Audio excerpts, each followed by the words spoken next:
বর্তমান যে আধুনিক জামাতে ইসলাম বা ছাত্র শিবির আছে তাদের বক্তব্য শোনেন। ডাক্তার শফিকুর রহমান সাহেবকে সাংবাদিক জিজ্ঞেস করছে, সাংবাদিকা বেশ্যা মহিলা অর্ধেক খোলা শাড়ি পরছে এভাবে, ওই মহিলা প্রশ্ন করছে আপনারা ক্ষমতায় গেলে কি নারীদেরকে বোরকা পরতে বাধ্য করবেন? উনি বলছেন না, আমরা নারীদেরকে পোশাকের স্বাধীনতা দিব, যার মন চায় বোরকা পরবে, যার মন চায় বোরকা পরবে না। এটা কি ইসলাম? উনাকে জিজ্ঞেস করলে আপনারা ক্ষমতায় গেলে কেমন রাষ্ট্র ঘোষণা করবেন? বলে আমরা ওয়েলফেয়ার স্টেট, কল্যাণ রাষ্ট্র ঘোষণা করব। বলে এটা কেমন? বলে যেই রাষ্ট্রে নারী পুরুষে ভেদাভেদ থাকবে না, যেই রাষ্ট্রে ধর্মে ধর্মে ভেদাভেদ থাকবে না। এই মুসলমান, এটার নামই তো নাস্তিকতা, ওটার নামই তো সেকুলারিজম। তাহলে বিএনপি আর জামাতে পার্থক্য কি? বিএনপির ফখরুল ইসলাম আলমগীর বলছে আমরা ইসলামী শরিয়ায় বিশ্বাসী না, আমরা ইসলামী শরিয়া চাই না। তাহলে নিশ্চিত মুরতাদ। আল্লামা জুনায়েদ বাবুনগরী রহমতুল্লাহ আলাইহি, উনি আমার চেতনা, প্রেরণা এবং হৃদয়ের স্পন্দন, আমাকে বিষয়বস্তু দেওয়া হয়েছে উম্মার দরদ। এর ব্যাপারে আল্লামা জুনায়েদ বাবুনগরের যেই চিন্তা পেরেশানি উম্মতের প্রতি, সে বিষয়ে আলোকপাত করার জন্য। উম্মার দরদ, যখনই আল্লামা জুনায়েদ বাবুনগরী রহমতুল্লাহ আলাইহির দরবারে আসতাম, হজরত অমুক জায়গায় এতজন খ্রিস্টান হয়ে গেছে, তমুক জায়গায় কাদিয়ানিরা এইভাবে মাথা ছাড়া দিয়ে উঠছে, অমুক জায়গায় নাস্তিক্যবাদ মাথা ছাড়া দিয়ে উঠছে। মনে হয় যেন হজরত অসুস্থ হয়ে যাবেন, পেরেশান হয়ে যাবেন, গুনবি সাহেব কি করতে পারি? হুজুর সেখানে আমরা জামাত নিয়ে যাব, কোনো সমস্যা নাই, ইফতা বিভাগে চলেন, দাওরায়ে হাদিসে চলেন। হুজুরে নিজে গিয়ে বলে যে মুসলমান মুরতাদ হয়ে যেতেছে, মুসলমানের ইমান নিয়ে চিনিমিনি খেলা হচ্ছে, তোমরা যাও জামাতে বের হও, পার্বত্য চট্টগ্রামে যাও, উত্তরবঙ্গে যাও।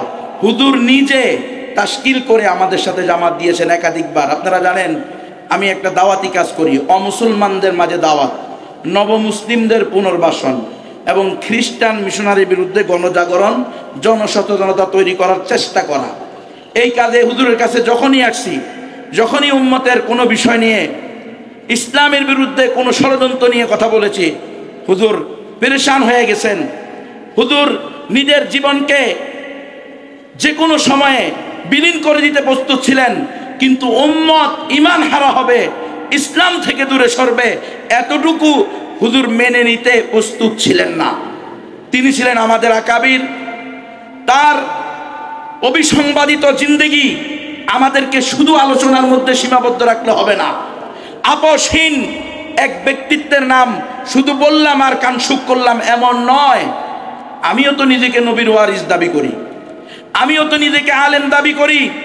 জুনায়েদ বাবুনগরী কেমন উম্মাহ দরদি ছিল! জুনায়েদ বাবুনগরী উম্মতকে জাহান্নাম থেকে বাঁচানোর জন্য নিজের জান দিতে প্রস্তুত ছিল, শাপলা চত্বর থেকে পালাইতে প্রস্তুত ছিল না। উম্মাহ দরদ কাকে বলো দেখে নাও। বলে ভিক্ষু তোমার নাম কি? বলে ফলে পরিচয়। তোমার বলে এর বংশ গোষ্ঠী দেখো। জুনায়েদ বাবুনগরী কেমন উম্মাহ দরদি ছিল, যেমন তার মামা উম্মাহ দরদি।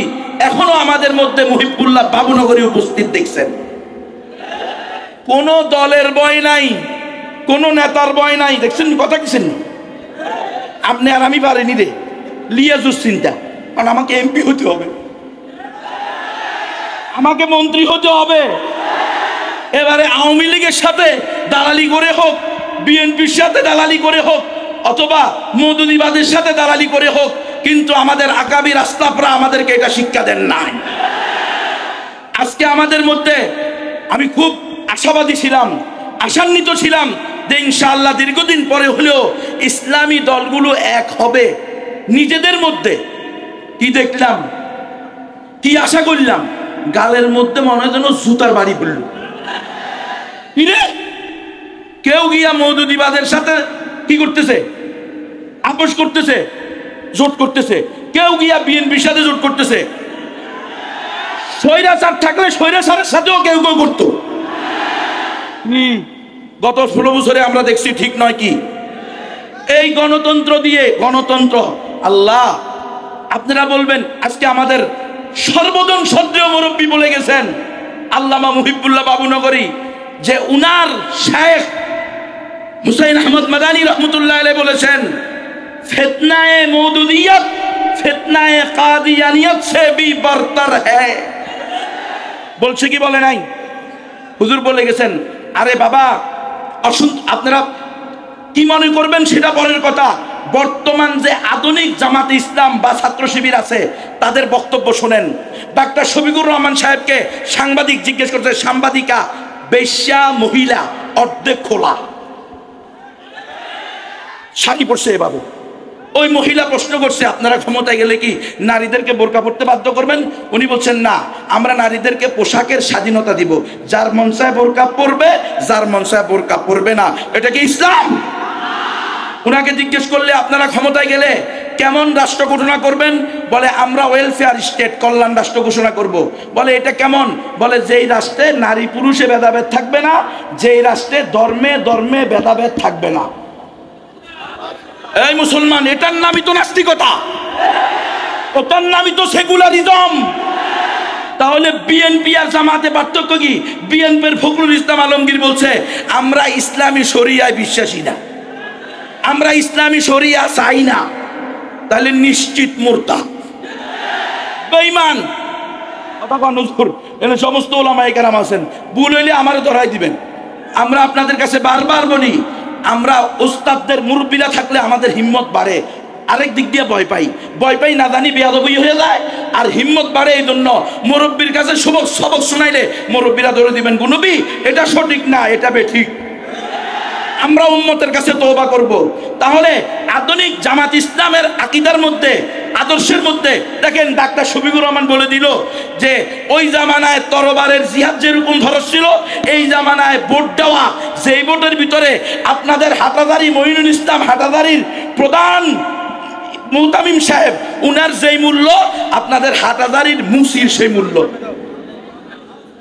আল্লামা জুনায়েদ বাবুনগরীর মায়ের ভোটের যেই মূল্য, মুহিবুল্লাহ বাবুনগরীর মায়ের ভোটের যেই মূল্য, জুনায়েদ বাবুনগরীর নানির ভোটের যেই মূল্য, বেশ্যা লম্পটনি তৈয়ুসের ভোটের সেই মূল্য। তাহলে এই গণতন্ত্র কোনোদিন ইসলাম হইতে পারে? এই গণতন্ত্র দিয়ে কোনোদিন ইসলাম প্রতিষ্ঠা হইতে পারে? এই মুসলমান, আমি বলেছি গণতন্ত্র করতে করতে এমন পরিস্থিতি আসবে, এক সময়ে আপনি মুরতাদ হয়ে যাওয়ার সম্ভাবনা থাকবে। আজকে দেখেন, কেউ বিএনপির সাথে যোগ দিছে, কেউ জামাত ইসলামের সাথে যোগ দিছে, এক গ্রুপ আরেক গ্রুপকে যার পর নাই তুচ্ছতাচ্ছিল্য করে পোস্ট দিতেছে, বক্তব্য দিতেছে, দেয় নাই?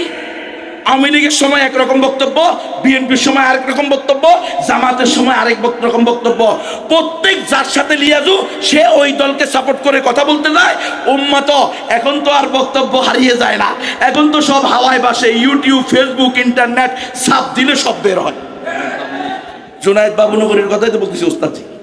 জুনায়েদ বাবুনগরী, আমি যখন এই বক্তব্য করছি, জুনায়েদ বাবুনগরীর কাছে এসে কে বা কারা আমার বিরুদ্ধে বলছে, আপনি গুনবীকে কেন শানের সালাত সম্মেলনে বয়ান দেন? সে তো ওলামায়ে কেরামদেরকে গুমরা বলে। আমি আসছি, আর হুজুর আমি প্রথম সপ্তাহে বয়ান করছি, পরের সপ্তাহে এসে দেখা করছি, হুজুর গুনবী আমি তোমাকে খেলাফত দিয়ে দিলাম, এজাজত দিয়ে দিলাম। এনামুল হাসান ফারুকী এখনো জীবিত আছে, তার সাথে ওই সময় যারা খাদেম ছিল জিজ্ঞেস করেন।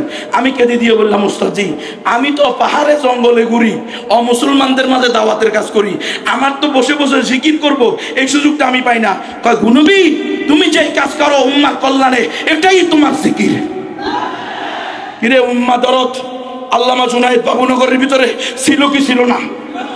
এরপরে কয়েক মাস পরে আবার হুজুর খেলাফত দিতে গেছেন এই আল্লামা শেখুল হাদিস আল্লামা মামুনুল হক সাহেবকে, এরপরে এই জুনায়েদ আল হাবিব হাসান জামিল সাহেবকে, খালেদ সাইফুল্লাহ আইয়ুবী সাহেবকে, তারপরে আব্দুল বাসিত খান সাহেবকে খেলাফত দিতে গেছেন, আবার হুজুর ইজাজত দিতে গেছেন ওই বাবুনগর মাদ্রাসায়। তখন আমাকে ওইখানে ঢুকে আবার হুজুর ওনাদের সবার সামনে বলতেছে, এই মিরুদ্দিন সাহেব হুজুর রাজসাক্ষী, আর আমাদের নুরুল ইসলাম জিহাদি সাহেব হুজুর রহিমাহুল্লাহ, আল্লাহ তার কবরকে নূর দ্বারা পরিপূর্ণ করে দেন, উনারা রাজসাক্ষী ছিলেন, কারণ সবাইকে ঢুকতে দেওয়া হয় নাই।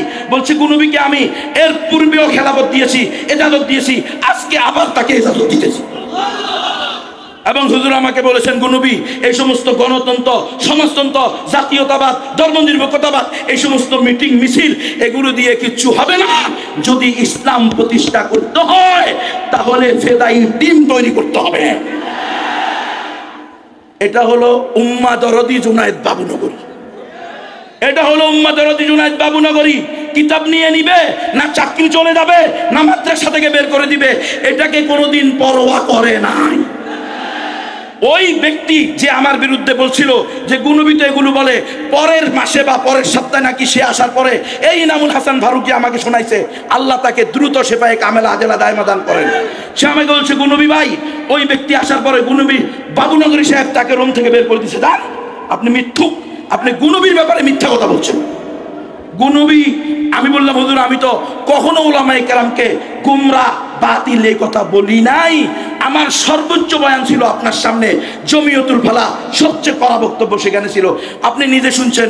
মিরিদ্দির সাহেব হুজুরকে আমি নিয়ে এসেছি, হুজুর আমি হুজুরকে সালাম দিয়েছি, হুজুর আমার সালাম নেয় না। কয় কি কন? আমি কহ, হুজুর এসে বলছে কি, ও গুনবী সাহেব তো কান্দে, আপনি তো বলে এর সালাম নেন না। কয় নাকি এরকম এরকম বলছে? কয় না, এ তো বলে নাই। তো অমুকে যে বলছে, বলে সে এই কারণে বলছে, গণতন্ত্রের বিরুদ্ধে গুনবী বলে, এই জন্য সে বলছে যে গণতন্ত্রের বিরুদ্ধে বলার কারণে সব আলেমদের বিরুদ্ধে বলা যায়। নাউজুবিল্লাহি মিন যালিক। সব আলেমকে মুরতাদ বলা, কাফের বলা, এটা তো যে বলবে সে নিজে কাফের হয়ে যাবে। সব আলেম কেমনে কাফের হয়? কোনোদিন হয় না। হুজুর এরপরে তাকে বললো যে, গুনবী সাহেব, গুনবী তুমি যে কথা বলো এই কথাই তো আমার কথা, আমি তো কিতাব লিখছি এটার উপরে। গণতন্ত্র পুরাটাই ধোঁকা, প্রতারণা, মিথ্যা, জালিয়াতি, এটা দিয়ে ইসলাম প্রতিষ্ঠা সম্ভব না। উম্মতকে এই কথা বুঝাইতে হবে। আমরা আমাদের জুনায়েদ বাবুনগরী রহমতুল্লাহ আলাই যেই পরিমাণ উম্মতের দরদ ছিল ওনার ভিতরে, মাদ্রাসার প্রত্যেকটা ছাত্র কারো কথা না শুনলেও জুনায়েদ বাবুনগরী রহমতুল্লাহ আলাই শুধু এসে হাত তুলতেন। 10,000 ছাত্র 1 মিনিটের মধ্যে ঠান্ডা, খালি এভাবে বলতেন, সব ভিতরে চলে গেছে। কি আপনারা খবর নেন? আমার কথা যদি মিথ্যা হয় আপনারা জিজ্ঞেস করেন।